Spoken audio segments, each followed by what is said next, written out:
Want an easy way to dress up salmon that makes you just taste all the good stuff on top?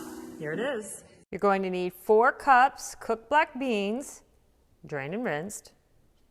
Gonna need about 2 cups grilled corn kernels, scraped off the cob.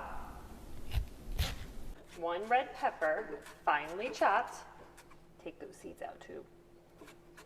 And 2 jalapeños, seeded and chopped. Up a couple of pieces of scallion, get a zester, grate yourself 2 cloves of garlic. Oh yeah, look at that.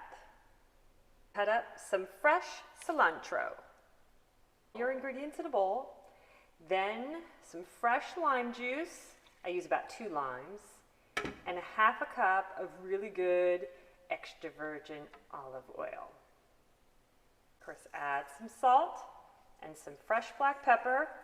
Set this aside for about a half hour while you cook your salmon. What's so great about this black bean and grilled corn relish is you can just put it in a jar and keep it in the fridge to use all week long, or better yet, freeze it. So you always have this topping no matter what time of year it is. Now we're going to season our salmon. Get some 6-ounce fillets like these, a little bit of salt and pepper, and then this, oh yeah, this is the jam. My friend Emeril with his Creole seasoning called Essence. Yeah, just keep layering that on. Now you can pan sear the salmon in a little bit of oil, 2 to 3 minutes each side, but it is summer, honey, so we're gonna grill these babies up.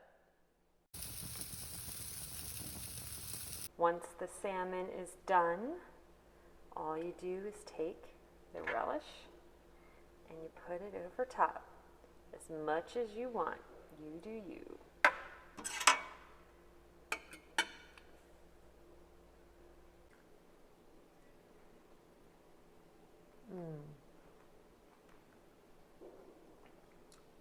Now that's good, summer style salmon.